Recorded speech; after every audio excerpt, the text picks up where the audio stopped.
नमस्कार बच्चों, कैसे हैं आप। चलिए आज आपको एक छोटी सी कहानी सुनाते हैं। ये कहानी है सर आइजैक न्यूटन की। न्यूटन का नाम हम सभी लोगों ने सुना है। आज हम न्यूटन की कहानी सुनेंगे। सन 1665 की बात है, जब एक नवयुवक छुट्टियां बिताने अपने गांव बुज़थोर्प आया और अपनी माँ के द्वारा विकसित बगीचे में बैठा हुआ था। वो एक पेड़ के नीचे बैठा था, तभी पेड़ से एक सेब ज़मीन पर गिरा। तभी उस युवक के मन में विचार आया कि ये सेब ज़मीन पर ही क्यों गिरा, दाएं बाएं क्यों नहीं गया, ऊपर क्यों नहीं गया, और बाकी वस्तुएं भी केवल ज़मीन पर ही क्यों गिरती हैं। तब उसने ये निष्कर्ष निकाला कि निश्चित रूप से कोई कारण है जो ये सब चीज़ें ज़मीन पर ही गिरती हैं। फूल की हल्की सी पंखुड़ी भी नीचे गिरती है और विशाल तारे भी आकर इस पृथ्वी पर ही गिरते हैं। कोई ना कोई ऐसा आकर्षण बल है। क्या तुम जानते हो वो कौन था? वो नवयुवक था संसार का प्रसिद्ध वैज्ञानिक सर आइजैक न्यूटन। पेड़ से सेब गिरने के आधार पर ही न्यूटन ने विश्वव्यापी गुरुत्वाकर्षण बल की खोज की। इस सिद्धांत के अनुसार ब्रह्मांड में प्रत्येक वस्तु दूसरी वस्तु को एक आकर्षण बल के द्वारा खींचती है, जो सर आइजैक न्यूटन को भौतिकी का जन्मदाता माना जाता है। भौतिकी यानी फिजिक्स। आश्चर्य की बात है कि जिस व्यक्ति के जन्म के बाद कुछ महीने तक बचने की भी उम्मीद नहीं थी, वो व्यक्ति बड़े होकर विश्व के महान वैज्ञानिकों में हुआ। इससे हमें ये शिक्षा मिलती है कि हमारा बचपन कैसा है, हमारा रूप रंग, शरीर का काठी कैसी है, इस बात का कोई फर्क नहीं पड़ता। हर व्यक्ति किसी महान उद्देश्य के साथ इस दुनिया में जन्म लेता है और उसे अपना वो उद्देश्य खोज कर पूरा करना ही चाहिए। अपने आसपास होने वाली हर घटना को देखना चाहिए। क्या न्यूटन से पहले सेब जब ज़मीन पर गिरता था, चीज़ें जब ज़मीन पर गिरती थी, तो लोग नहीं देखते थे, लेकिन उनके ही दिमाग में ये बात स्ट्राइक हुई कि ऐसा क्यों हो।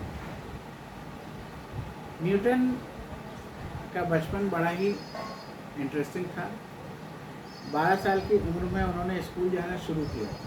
अब तो बच्चे 6 साल की उम्र में जाते हैं, कुछ बच्चे 3 साल की उम्र में भी जाते हैं। स्कूल में वो प्रतिभाशाली छात्र नहीं थे।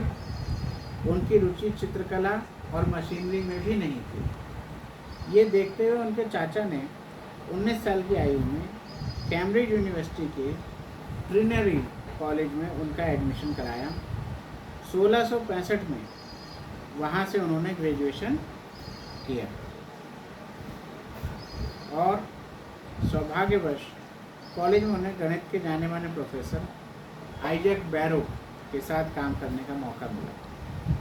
उन्हें न्यूटन में कुछ ऐसे गुण दिखे कि 1669 में उन्होंने अपनी पोस्ट इसलिए छोड़ दी आइजैक बैरी ने, जिससे कि न्यूटन को उनकी पोस्ट मिल सके और न्यूटन पढ़ाने का काम शुरू कर सके। इस तरह 27 साल की उम्र में न्यूटन ट्रिनिटी कॉलेज में गणित के प्रोफेसर के पद पर नियुक्त हुए और पढ़ाने लगे। न्यूटन के कामों से प्रभावित होकर सन 1672 में उन्हें रॉयल सोसाइटी लंदन का सदस्य चुना गया।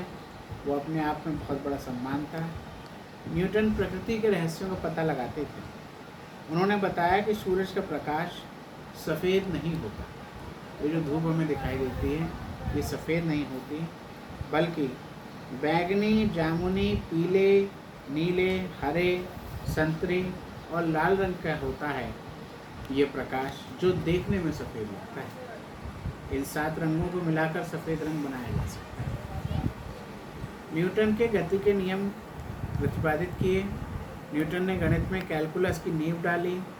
वास्तव में न्यूटन ने गणित और भौतिकी को नया रूप दिया। न्यूटन ने अपनी सारी खोजों को 2 किताबों में छपाया, ऑप्टिक्स और प्रिंसिपिया।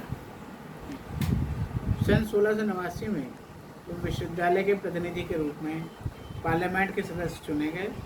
सन 1703 में उन्हें रॉयल सोसाइटी लंदन का अध्यक्ष चुना गया।